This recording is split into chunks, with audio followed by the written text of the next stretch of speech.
It's really great to see you all here, and it's really a great pleasure for me to introduce our first keynote speaker. Some of you know me, I'm really attracted to quotations, and I thought there was one by Sir Winston Churchill that really fits our first speaker and his topic of his talk this morning. True genius resides in the capacity for the evaluation of uncertain, hazardous, and conflicting information. Seems like it could have been written by our speaker, Eric Horvitz, this morning. Eric is, in fact, one of the world's most important researchers on problems and ideas and principles related to sensing and decision-making under uncertainty. He is, of course, for his distinguished research contributions and career, a member of the National Academy of Engineering, a AAAI fellow, a fellow also of the American Association for the Advancement of Science, and the other AAAI, the American Academy of Arts and Sciences.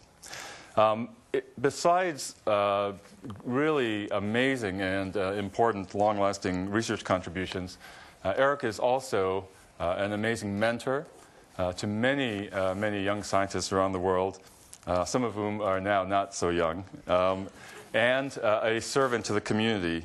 He was the immediate past president of the AAAI.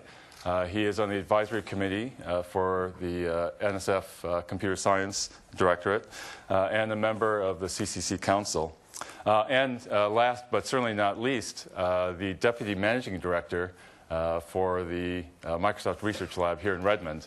And for that, I'm really grateful because, of course, we work extremely closely together. And so please join me in welcoming our first keynote speaker, Eric Horvitz. Eric? Well, thanks for that very nice introduction, Peter. So it's certainly, we're in incredibly exciting times. I have to pinch myself once in a while when I put myself back in my grad school days at Stanford in the mid-'80s to late '80s to think about the computation and memory we now have, the connectivity and data, and most of all, the learning and reasoning algorithms we now have to work with data, make decisions under uncertainty, and so on. And I thought today I'd talk a little bit about some opportunities and directions in this realm. Back to my late '80s at Stanford, we were really excited about this idea of capturing uncertain expertise with graphical models, Bayesian networks, where these random variables represented as circles here are connected to other random variables with these arcs that represent dependencies. And this took us, a team, Ingo Beinlich and others, about 2 weeks to build by hand, where the numbers came out of the mind of an expert anesthesiologist. And once we built this network, this graph, which represents distinctions you worry about in ICU, intensive care medicine, you can run them by putting any observation in here, blood pressure and CVP, things you could see, running Bayesian network algorithms and picking off probabilities of things you couldn't see, like pulmonary embolus. So these are very exciting graphs, but they were very time-consuming and hard to build. Now, in the 90s and into today, there's really been an explosion of learning methodologies to learn these kinds of graphs from data and learn other kinds of models as well. Here are 3 variables, and you can connect them up in a variety of different ways. And one approach called Bayesian structure search basically looks at all the different combinations using heuristics to form these structures and has a score to score the power of that model to explain data and finds the best model. And that model typically is the one you use to actually go out and actually make predictions in the world of these states you care a lot about that you can't usually see directly. And of course, there are other procedures as well. Beyond making predictions captured here by this little histogram here from data, we also worry about actions in the world, in the open world. What happens when you take preferences and these uncertainties that are inferred from these models and take action? And so the set of innovations has been marvelous in the space of going from predictions to actions as well. In fact, I like to think about a data to prediction to decision pipeline often. A couple of exciting directions. First of all, this idea that all of a sudden, based on connectivity and communication systems, we have these ambient, you might say, in-stream data resources that just are available. This hit home for me a few years ago when we got access to a cell phone data set that just basically had densities of cell phones at different towers in Rwanda. And Ashish Kapoor and I are working with Nathan Eagle looking at what we can say about what happens to these cell towers and communications more generally when there's an earthquake, about a 6.0 earthquake outside of Rwanda, not far away, the Lake Kivu earthquake.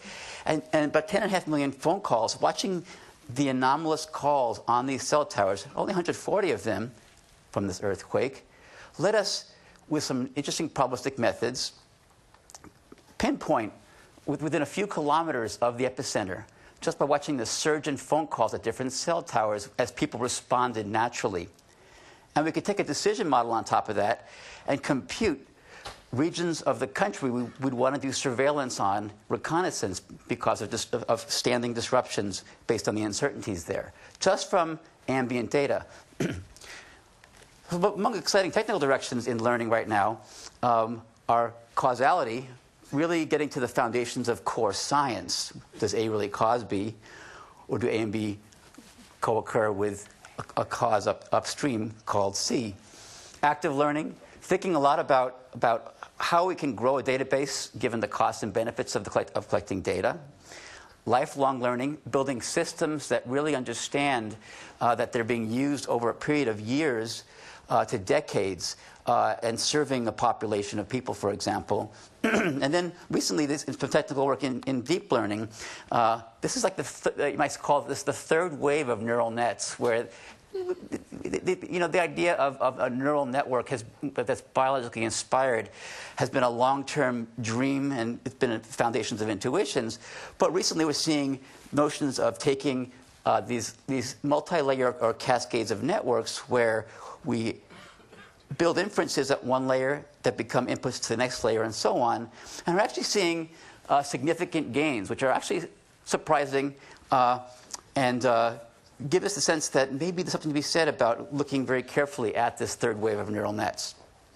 Lots of interesting directions going on there. So today I thought I would focus on 4 efforts at Microsoft Research, several of which are developed closely with our partners at several universities and other government agencies and centers in transportation, healthcare, citizen science, and then some hard problems we're facing in trying to build and address the dream of integrative AI, or long-term dream of building intelligent systems.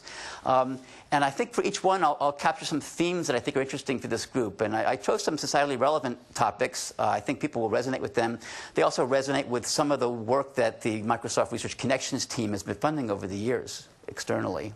So first, in transportation, I wanted to stress this work, which is going on for about 7 or 8 years now at Microsoft Research, highlights the notion of the power of heterogeneous data sources and user models. So about 5 or 6 years ago, we were very interested in the Seattle traffic problem. Everyone from Seattle knows that we have the worst traffic in the world. I thought the Bay Area was bad until I got up here. So we started looking at sensors in highway systems. We can get multiple views on traffic from the highway systems. We can get incident reports from the Washington Department of Transportation. Like Nick here is reporting on what's going on in terms of lane coverage and so on. We could go out to the web for all these reports, weather reports, major event schedules. We could grab a large map of road topology and properties. Every single road is captured. And of course, day and time. And build a large database that we could then use to make predictions.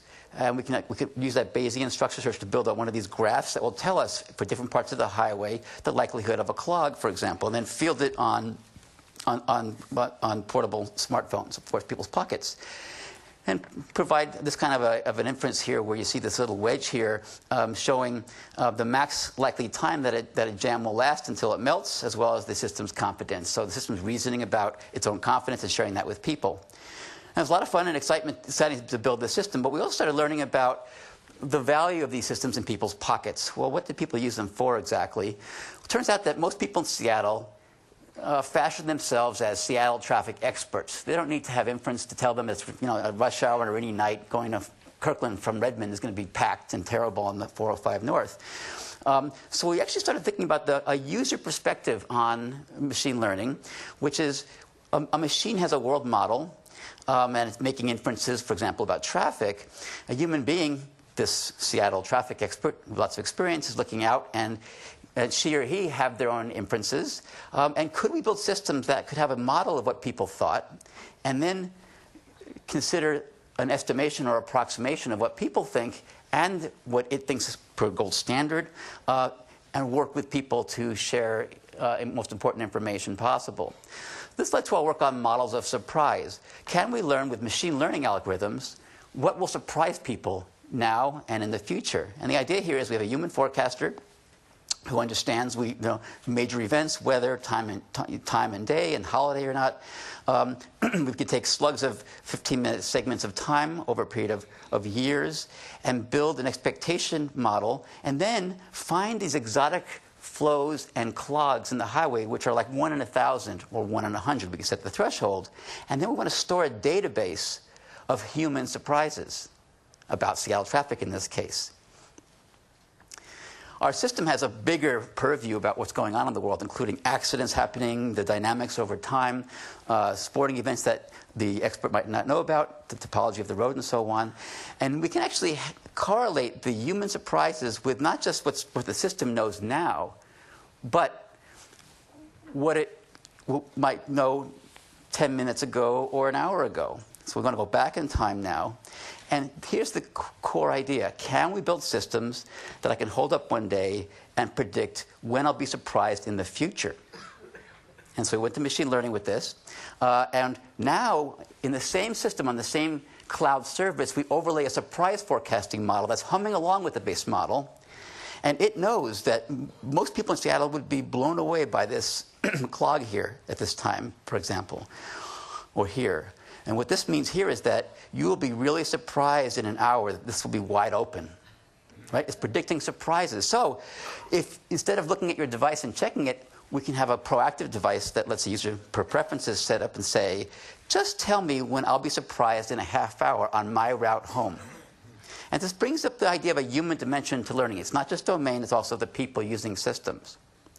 Now, that work actually on was called SmartFlow led to a ClearFlow project, which was the grand challenge of can we take highway data and a lot of GPS data collected by people working with us, about 1 million kilometers throughout Seattle, our road warriors, and build models that could actually reason about unsensed roadways based on their personalities and topological connections in that big graph called the Seattle Road System. And this work led to Bing Maps' current traffic system that's humming right now as we speak. Every few minutes, flows on 60 million streets across North America are being updated in these major cities. So if every street has a little probability on it and a certainty and a road flow, we can then generate directions. The big question around Seattle here is, do I go across 520, 90, or do I go around the top? And if you use Bing Maps or your Windows Phone, this is all default now and standard. And I've gotten one complaint about this system from a senior engineer at Microsoft who came up to me and he said to me, it's giving away my secret. I get off and get back on again over here. And this is the standard recommended route by the system. So let me move to healthcare now. That's transportation.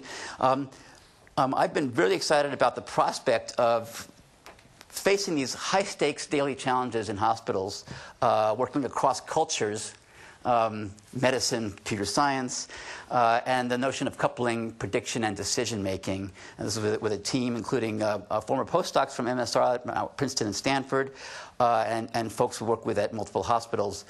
So about 3 years ago, there was a very widely cited New England Journal of Medicine article that said, from 2004 data, that 20% of patients who are discharged from hospitals bounce back within 30 days. And if you look at these costs as avoidable or bounce backs as avoidable, that's $17.5 billion of avoidable costs per year. We got access to data from a large hospital in Washington, D.C., top 10 urban hospitals in the United States. And they had a beautiful system that they've been ahead of the curve here collecting data for about a decade. For example, they had 300,000 emergency department ED visits.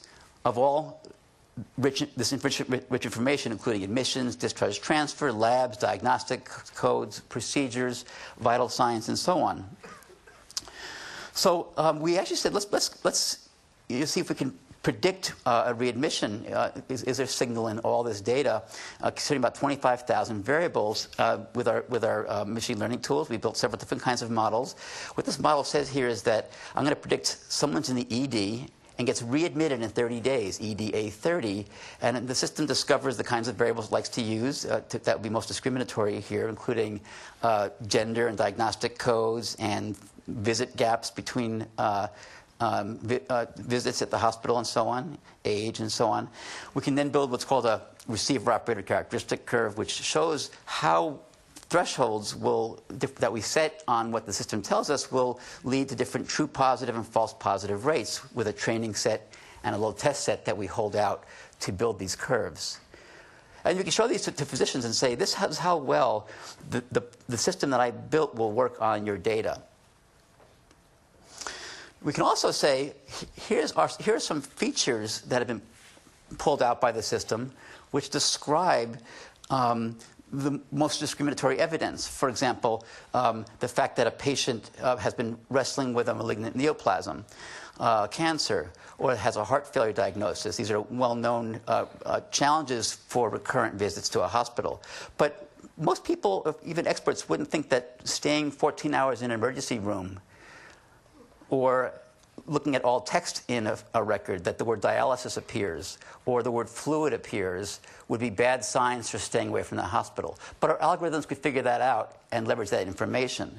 And over the last 2 years or so, we've built several different kinds of models, including models that predict readmission of various kinds and various horizons, models that predict that a hospitalized patient will acquire a hospital-associated infection within 2 days or 3 days and so on. This is a big challenge in hospitals. And we also have built new kinds of models. Now you guys are all surprise modeling experts. We did a surprise model. We said, what's a good surprise model for healthcare? And this model here was one built from data of the form that leads to models that make predictions of the form. The ED physician is told, the patient you're discharging right now will likely bounce back within 3 days with a primary diagnosis that's nowhere on the chart. Do you want to look? And the system so we're reasoning about the borders of human knowledge here as opposed to telling experts what they already likely know. Last year, we translated this research into a real-world system, Amalga, going into the open world. I'll just mention a few comments about this translation, as it's called in the health IT industry. First of all, for tractability, we had to back off those 25,000 variables, looking at how well do we do with 463 of them, or 37, and look at these curves and performance trade-offs. We also had to worry about, can you really take the same system and pull a string in different hospitals and have it trained locally without experts in the loop? And that's still a standing question. In fact, Microsoft Research for every install gets these curves. That's part of the deal. We look at the curves, and we're in touch with the team deploying these in the early years of this. There's some people from Southampton here today. We just deployed in Southampton in UK. So just I see you shaking hands there. Yeah. The system basically provides a probability of a bounce back. This is a record sorted by patients who might recur, come back to the hospital within 30 days. And the next phase we took this work was into this whole notion of decision making. And this is where we are now. We're saying, okay, what do doctors do with that number they're seeing, this probability of readmission? Might it be avoided? So we've been working with a whole set of physicians on what you might do differently. What are various kinds of programs and interventions you might take advantage of to reduce the likelihood of readmission? Turns out there's a literature of people trying this or that. I tried this post-discharge program of education. I worked with the family. I realized this patient had poor self-care because of their socioeconomic situation or psychology and so on. And the idea is we want to take this predictive model here, probability of bounce back given evidence, which might 400 variables or 25,000 variables, and reason about a decision model, a creative decision model that can do the right thing under uncertainty that maximizes expected value or minimizes cost. There are a variety of ways to frame that that decision problem. What I want to just mention today briefly, we don't have a lot of time up here today, is that I'm very excited about the notion of building a system from data that has a predictive model you've built with a machine learning algorithm, a decision model that might, for example, take as inputs how much money you might invest in a particular patient and what the promised reduction in readmission rate might be. And before you field that system, run it in the same way we would run our classifiers now, but now it's a whole data to decision to action pipeline with a train and test for the whole pipeline. And even if there's uncertainty in these numbers, and there's a lot of uncertainty in the medical community, run the whole system with those test patients for different points in the dollar reduced readmission rate space, given the uncertainty there, and tell the DC hospital, if you believe you have an intervention that will cost $400 that can reduce the readmission rate by 40%, when we run this model with the classifier running with all its noise and all its power, and the decision model, here's the total savings you might get, and read it off this curve. So we're actually computing the expected value of immersing a system in the open world before we deploy the system. And this work is ongoing right now with clinical trials being kicked off in the DC hospital here. I want to shift gears now and talk about another case study. This is this area of work on citizen science that we've been engaged in over the last several years is an exciting one for us in that it touches on several topics, including how do we deal with large-scale data in science, which is growing so fast that scientists themselves can't keep up with it. It's also an area for the science and the computer science that we're very excited about, called human computation and crowdsourcing. We have a track today that Ajay Kumar has organized. I want to highlight in the citizen science work, in the particular study we're doing, our excitement about computer science principles and methods for joining human and machine intelligence together, as well as in one system having predictive models and decision-making that plays several different roles. So in citizen science, volunteers are engaged to, for example, help tag galaxies, flowers to classify various kinds of objects, spot birds, for example, per season, even do things like discover new objects from astronomical surveys. And in fact, that's the area we're working in with the Zooniverse folks. We're working very closely with people who have actually been working on building citizen science platforms for classification and discovery in astronomy. And our Microsoft Research Connections folks have also, for years, funded these folks in their core effort. The motivation is simple. So here's an example. The Sloan Digital Sky Survey several years ago did an automatic survey of the heavens and discovered about, per the digital encoding, about 1 million galaxies, 120,000 quasars, and 225,000 stars closer in our own galaxy. And created it. They said, this is far too big for any astronomer to look at. Maybe we can get people to help us classify these galaxies into different categories that we take a little training course online, and it might be whether it be a 6th grader or a high school kid or a junior astronomer that that goes out every night and tries to find the comet that might have his name someday. These people all could be very valuable to astronomy. And they created a system called Galaxy Zoo, which let people view these galaxies. And a data set came out of this study of nearly 1 million galaxies, 34 million votes as to what people thought about these different galaxies, and engaged 100,000 participants. And this is work with Ajay Kumar leading up the effort, Severin Hacker, who was a CMU intern with us about two summers ago, Chris Lintott, who leads up the effort in Zooniverse, and Arfan Smith. To give you a sense for the Galaxy Zoo interface, here's what you face if you become a junior astronomer, or I should say citizen astronomer, because you might be senior as well. You look at a blob identified by the Sloan Sky Survey, and you try to classify it after you take a little course. Even classifying whether it's a clockwise or counterclockwise pinwheel and so on. A star, you found a new object, for example. Now we noticed that there's also the Sky Survey itself was available. We could actually gain access for every one of those blobs, most of which were unforeseen, never seen before by human eyes, an automated machine vision-based survey of that object. And these are just a sampling of what these look like. Petrosian magnitude colors, Petrosian radius, inverse. You know, these are almost, it's Latin to people outside of the astronomical field that what the camera is seeing. So we said, I wonder, can we build methods using machine learning and decision making that would fuse human and machine perceptual effort? We want to join those together. At the same time, we want to optimize the whole process by which how galaxies are routed to people based on their abilities and the need for votes versus a stopping rule saying we have enough votes and enough imagery on this object here, the celestial object, let's move on to another one now. So the idea of optimizing task routing and stopping.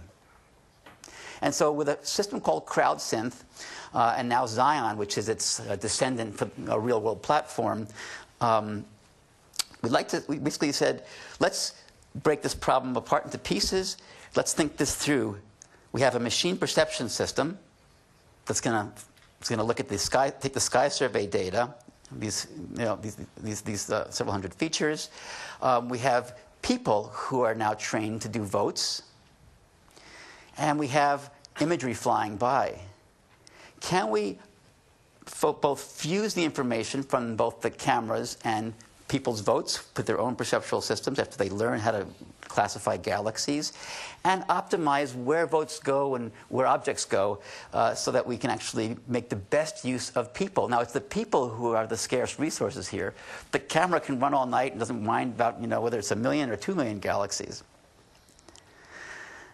So we went ahead and ran these models, and what you see, this is a little hard to decode, but the important part about this model we built in this case, and this is only a piece of the model, there are many more variables actually, this is the most important ones, is we're fusing together features from the camera with observations about the workers and their voting over time, given different objects, and current status of votes on this particular object, to generate probabilities of what the actual reality of this system is for this galaxy, when the true answer is known, as well as what the next vote will be. Now, you need both these variables to run a decision-making system that does sequences of actions and makes decisions about where to distribute attention in the system and when to stop. Now, just to give you a sense for how powerful this methodology is for the future of citizen science, and this should give you a sense for where this is heading, what you see here is the accuracy on the system with all votes in. There's a little cost-benefit information here because we looked at cost, even though most Galaxy Zoo people come on for free. But we looked at different pricing. But the idea is with the CrowdSynth algorithm, with just about a little bit more than half of the votes collected we showed, you can get almost complete accuracy. So the future in this work is we can actually start thinking about how to, more generally even beyond citizen science, how do we join human intelligence and machine intelligence in ways that make the best use of people and the best use of machines? And by the way, as the machine competencies are evolving, the border will be evolving as well. And we have several projects in this realm. One last comment about citizen science is this model here shows in a separate study that Severin Hacker and I did when he was an intern, how the correct answer coming from a particular volunteer is influenced, is predicted by what the computer vision algorithm tells us about the blob, what the experience is we've seen over cross-session with this user and how well they've done and being correct and incorrect in their work before, and even their current activity, their current dwell time, how long they've been on, how many objects they've looked at tonight, what time of day is it where they are in the world. Now, think about the implications of this. Here's a volunteer in this case, and we're going to reason about, for any object in the system, whether this person would be helpful or not. Now, if you think about it, one thing we could do is we could route tasks that are most effectively solved by that person, or most efficiently, let's say, spiral galaxies, to this volunteer. But even more interestingly, which is implications for online education, let's take examples of celestial bodies that this person does not do very well at? Could we have machine learning and decision theory guided educational experiences that focus on making that person better at just the places they're not good at, we found through online volunteer activity? So the implications here also for education, online education systems that might someday build models like this beyond citizen science. So in the last case study or effort I want to talk about, I want to focus on the dream of building richer machine intelligences. There's some great quotes. Rick Rashid recently gave a talk, and he quoted what Marvin Minsky said about 5 or 6 years from now, we're going to have, we're going to basically replace human beings with all the intellectual and scholarly activities they do. And this is back, I think, in 1968 or something, Life magazine article. Even Herb Simon, who many of us know and knew and deeply respect for his contributions in core organizational behavior and artificial intelligence, thought that we'd be much further along by now. It's taking longer. I think we're on our way. One approach to this dream on our group, and we have some sister groups at universities right now, is intelligence via composition of competencies. And I'll mention that as a theme here, as well as what you learn when you try to field systems that are situated in the physical world and that are taking action in the physical world. This work is with Dan Bohus, Ajay Kumar, Ann Loomis Thompson, and Paul Koch, and several others on the team. So the basic idea of integrative AI is to say, well, there's been great advances in NLP. Some people here just got back from ACL in Korea, amidst the monsoon there. We have great work in planning, inference, learning, vision.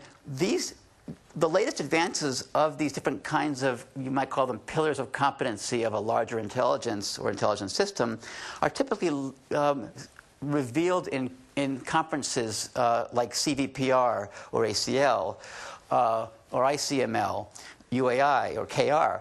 And the idea is, could we get further ahead by trying to take the best of breed of these areas and weave them together, where we might see that the whole is more than the sum of the parts, and might even learn about the integration, about the synergies and dependencies. So the Situated Interaction Project really takes as a perspective a pretty audacious goal, and it is, when people work in teams together, what would it be like to build an intelligence that's a team member? For example, in a complex surgical setting where there are multiple collaborators. Someday, technologies that can understand a group in front of a billboard and work with a group in interesting ways. Or imagine a system that you're using in your kitchen someday that is ambient, and as you're going through a recipe with a friend, you're being assisted. Go ahead, pour it now slowly. It's just tracking the physicality and the goals and intentions. Or, who has young kids? Imagine going out to the movies and saying, oh, no problem, I'm leaving the kids with Robo, and he's going to engage them, a little bit of education. We'll get a call if there's a problem. So to start this project off a few years ago, we actually set up cameras with disclosure and signs in our lobby at Microsoft Research Building 99. And just to get a sense for how does a receptionist work with multiple people coming in and with tasks, could we build a system that might be like a receptionist someday? In particular, for this study was situated interaction with multiple parties at once in a dialogue system. And after looking at some videos and thinking this through, how do receptionists work with people that want shuttles, for example? How does he or she find out who's together, for example? It led to us thinking about representations that were fairly rich and over time, they have temporal dynamics, looking at joins and people in and out of the frame, tracking goals as they might be morphing over time or remaining stable. suspended goals, multitasking in these environments, even social graces. For example, when somebody walks in, even though you're busy, and the receptionist might nod and say, like, wait a second, I know you're there. And beyond the software and representation, we started thinking through, let's build a kind of a representative platform. Now, some people have seen this video before that I'll show now, but we built our first approach was to try to see if we could do some of the things that a receptionist does. And I'll show a snip of this video with this kind of context, where the red dot is where this little avatar is looking. And this was our first go at this. And just watch how the system is recognizing multiple people and working with people that are not part of the scene that are coming into the scene. Do you need a shuttle? Yes. Which building are you going to? I forget, where are we going? I think it's building 9. You sure? Yes. So, you're going to 9, right? Yes. And this is for both of you, right? Yes. I'm making a shuttle reservation for building 9 for 2 people. In case you want to correct anything, say or press start over. Are you visiting someone? Yes. I'll help you register in just a moment. Okay. Excuse me, sir. Yes? You will be on shuttle 53. So that was an initial foray, and we used that to figure out the competency and the gaps and problems with trying to work in the open world. One thing that was kind of delightful is that we realized that people weren't used to systems that could see multiple people and engage a group, and that was almost like startling and magical to people, and it frames the direction we're heading with computing in the world being more social. We did things like studies with users brought in with a usability program for example, how could a system, this is like, you might say this is not Jeopardy, Watson style, this is where we're trying to be Alex Trebek and understand how that works. Next question. Libya is the only country with a one-color flag. What color is it? It's a green. Do you think the same? Yes. That's right. So far you have one correct answer. Now on to the next question. In the U.S., hospitals have a Red Cross. What sign do they use in the Arab world? What's that a red cross? What's that they use in the Arab world? Solid blue circle. Is that correct? No. So what's the correct answer?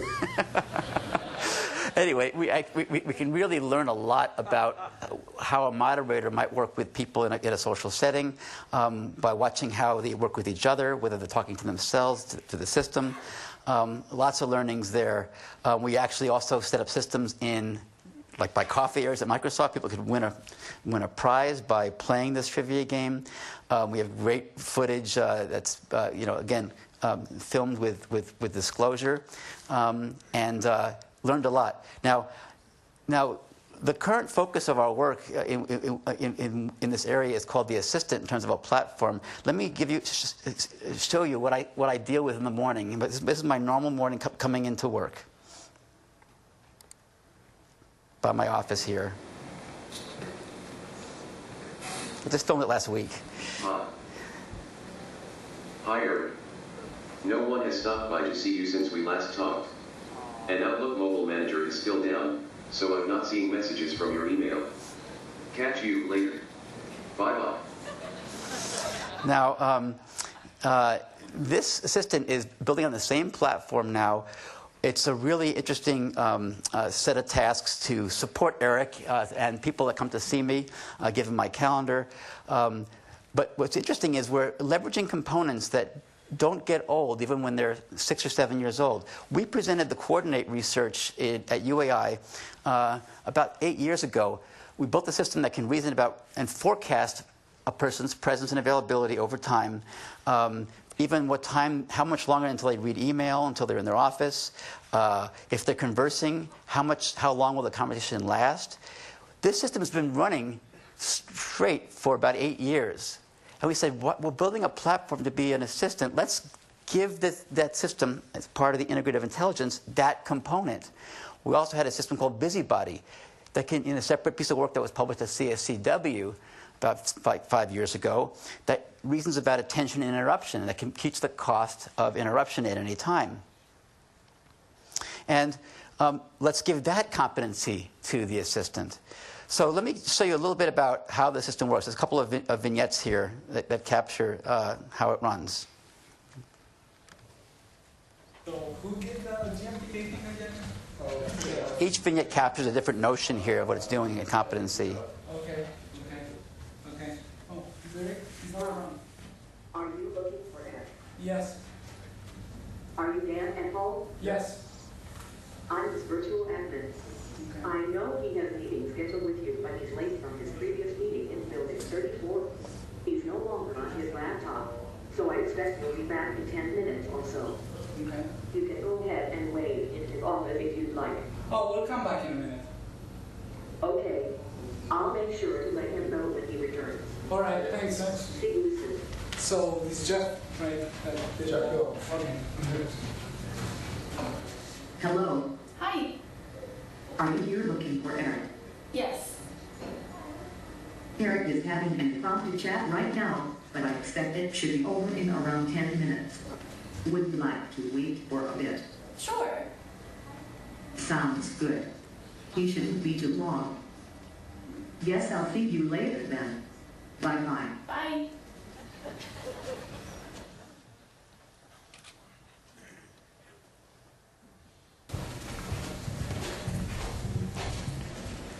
Hello. Hey. Are you here looking for Eric? Yes. Are you here for the 2 o'clock meeting with Eric? Yes. Are you Dan Lieberman? Yes, I am. Great. Eric is expecting you. Will you be joining the meeting? Yes.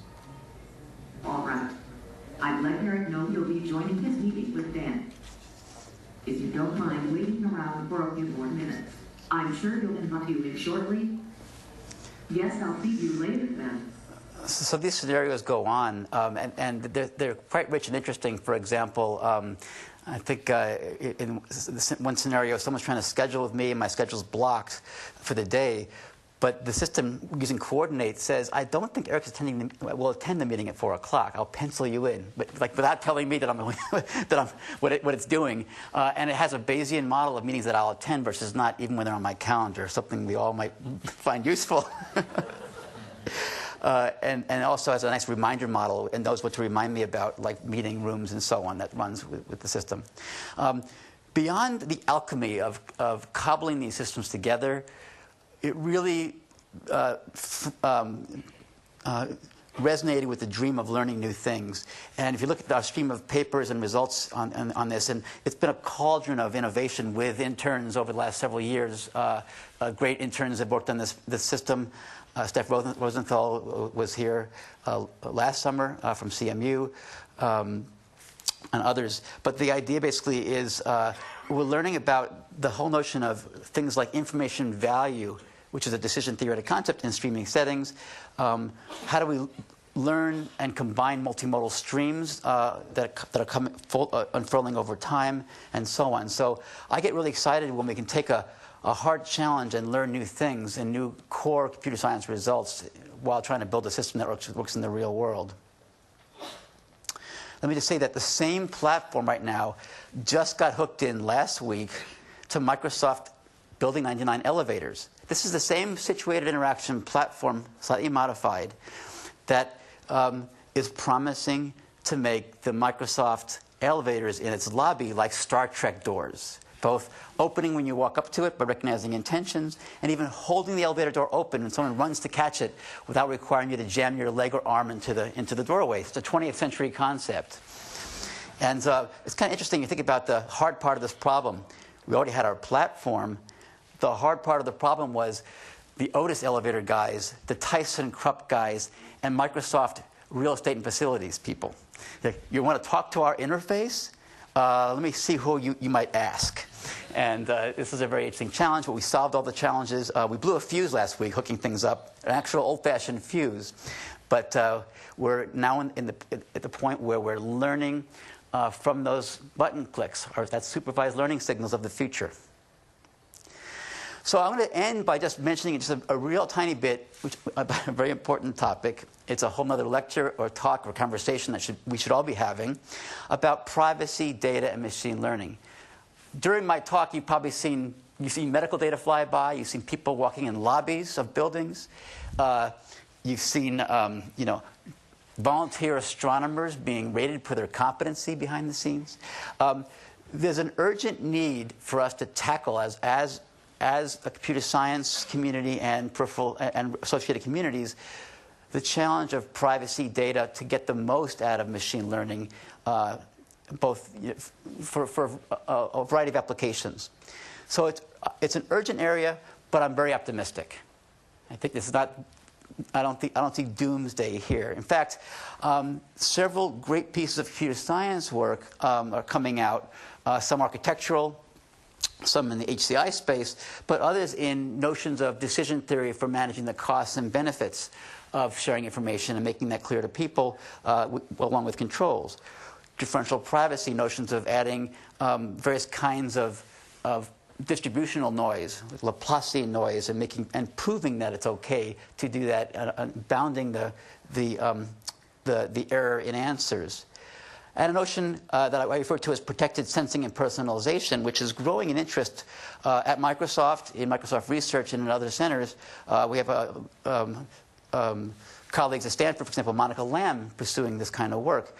With protected sensing and personalization, the data mining center is owned by the user. It's their own stuff, and they can share all sorts of interesting nuances, all their email, for example, and all the reasoning, decision-making occurs within the borders of somebody's own devices. Several example demonstrations and prototypes over the years really resonate with the notion of this protected sensing and personalization. Several years ago, Jamie Tivon and Susan Dumais and I, actually when Jamie was still an intern at Microsoft Research from MIT, and one of David Karger's students, thank you, David, for giving us Jamie, it worked on P-Search, personalized search. And with P-Search, the idea was that a system would grovel over and index and look at email, documents, web activity, even GPS, Wi-Fi, and accelerometer data someday, build a local store of that information to run a personalized ranker. And when you did a search, for example, I did a search for Lumiere, the Bing engine would bring back a whole bunch of results. And the personalized ranker, in the secrecy and confidentiality of one's own computing world, would do a re-ranking based on the context and interests. And so, for example, if I put Lumiere and I get all the stuff about Lumiere Restaurant and Lumiere HD, but the personalized ranking would give me what I was looking for based on my email store and what I've been talking about and what I've been doing with my documents. And one other example is Life Browser. Richard Feynman said there's a lot of space down there when he talked about nanotechnology. Well, there's a lot of room for innovation and data mining with one's own stuff that we barely scratched the surface of. Life Browser crawls over your hard drives, keeps all its inferences as private, and then generates big timelines across multiple streams of information, with the notion of a memory landmark, the idea that I can do inferences about what things are most important and a volume control to go to the most important things or to everything. Again, all being done in the privacy of one's own world. And there's a lot of work that can be done in this space and in combination with cloud services that will bring a lot of the power of machine learning to life for people. By the way, Life Browser just runs active learning, and once in a while even has a dialogue about memorable landmarks. For example, it asked me, is this PhD oral exam that Stephanie Rosenthal had, was that a landmark? And so I could say, oh yes, that was, and the system gets better and better over time, but it's all done in the privacy of the box. Same with pictures and images with active learning. So let me stop there and take some questions. I'm just going to summarize that the applications of sensing and learning and reasoning are still very much in their infancy. I've mentioned 4 studies with some themes. I think I see unprecedented value coming to people in society from these methodologies. And what we love to do is take principles, try to field them in the real world, and we learn new principles, and the cycle continues. So I'll stop there. Thanks very much.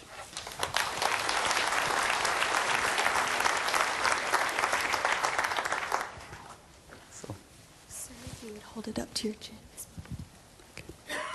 Hi, this is Kemal Ibcioğlu from IPIP Working Group and also Global Supercomputing. Now, there's been a lot of efforts in machine learning, like inductive inference, genetic algorithms, and the basic idea is you get and you create an algorithm for classification. And you can use that algorithm to actually classify data, or you can use that to generate a certain class of data, depending on the algorithm you created. But the results tend to be too simple for certain categories of goals. For example, try to learn beautiful music, try to learn what beautiful poetry is, or try to learn what beautiful mathematics is. And another approach is basically you handcraft the algorithm, and you use that to create the music. That's also very difficult. I mean, Doug Lenat tried to do that in math. Others have tried to do it in music. Mm-hmm. And the net is that the algorithms are way too complex to what the machine learner produces. I mean, is the model adequate for the lofty goals? I mean, so is it too simple so that it's really bounded on what you can achieve? So I hear what you're saying, and I resonate with this idea that we still are early on in our ability to do many wondrous things that people do. That might be true forever. On classification, though, I have to beg to differ about the power of machine learning to learn the nuances of the essence of humanity in a way sometimes better than people can do. For example, understanding from a large corpus of voicemails which people, when they call me, know me well. I wouldn't myself, I could point that out, but I wouldn't be able to sort of write down any rules about that. And a system figured that out by listening to prosody. Now, it takes a training set where I say, well, I know these people really well, and these people I don't know well.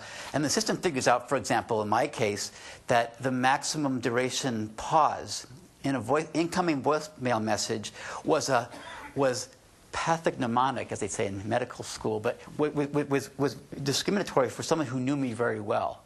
All the work we see on sentiment going on the web, can I figure out what the sentiment is in text? So sometimes we find that surprising outcome of defining some audacious goals with data sets that are tagged to give us the information we need for algorithms to go through and find, for example, the one word, fluid, in the medical record, which physicians wouldn't have figured out was not the best sign for staying out of the hospital.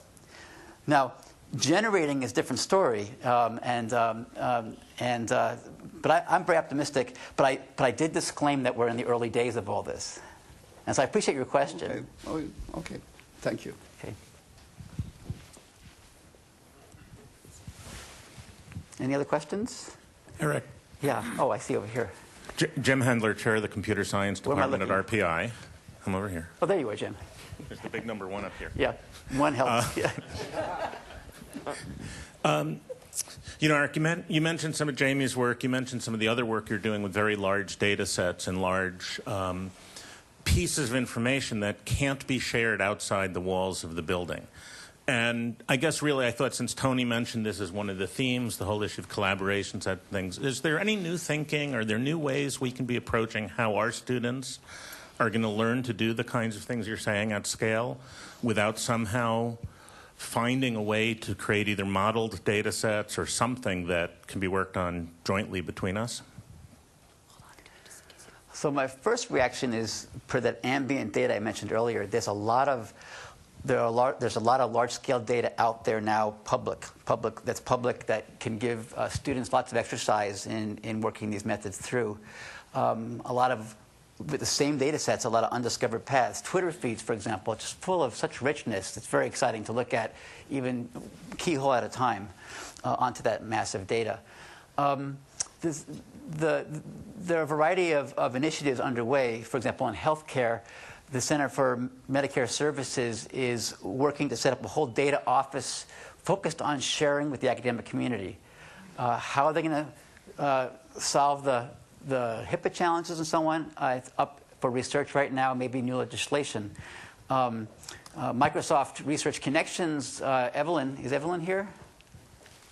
Worked on a program to share out Bing search logs when they were appropriately cleaned, sort of managing that kind of bias that might be introduced in the analysis, but actually licensing that with a licensing program to academics who showed up a couple times with really fabulous results and programs and workshops about that data. So I do hear the pain in not being at a place like Microsoft with massive feeds coming in that we have access to. We have programs underway, but also send us your best interns. Yeah. So it seems to me that your research has always kind of had sort of significant privacy implications, and I guess how you've managed that in the past is by sort of balancing utility and privacy at the same time, right? Maximize as utility as much as you can. Can you tell me about the principles you've used for achieving that balance? Well, most of the work we do would involve privacy incursions does not impact the outside world. They're prototypes typically and so on. For those that do, we've come up with new approaches. So for example, Ryan White and I just published a paper on looking at mobile phone data that happen to have GPS on it. We actually, in a very early stage of our analysis, removed all GPS and just looked at absolute distances between hospitals and that phone. So there are a number of variety of mechanisms that can be used for that kind of thing, where you can get some remarkable results with data that would not be identifying. Back to the utility question, I should say, more generally, I believe there's a lot to be learned and a lot of opportunity in designing systems that figure out what's the most useful information to optimally provide a personalized service, for example, to users, that's least invasive per preferences of the user. And Andreas Krauss, one of the fellowship awardees today, worked with me when he was an intern at Microsoft on a piece of work that really lightens my heart with possibilities for really addressing the hard problems of privacy. Because it showed, using some of the really nice concepts that Carlos Gestrin and Andreas developed of submodularity, that you can actually find really non-invasive pieces of data and inform people about them that were quite ideally discriminatory. You didn't need everything. So I love the idea of being able to make that trade in our system someday. We have a JARE piece on that online if you want to read about that. But in general, we think hard about privacy. We also have a privacy officer. We're thinking of setting up an ethics board of our own, like an IRB of our own, for research purposes. The Microsoft people here in the audience will remember an email I sent last week that was the result of several conversations with our legal team, with our privacy folks, and with researchers and the Office of Directors at Redmond about what would our policy be at Microsoft Research Redmond about putting a sensing and learning prototype into a lobby or the elevator. How should we handle that to do what we call dog fooding for the sake of research? And we put in place a certain set of procedures, including the ability to opt out through an anonymous email to an anonymous site. I hope I answered several dimensions of your question, which you implied in your question. Yeah.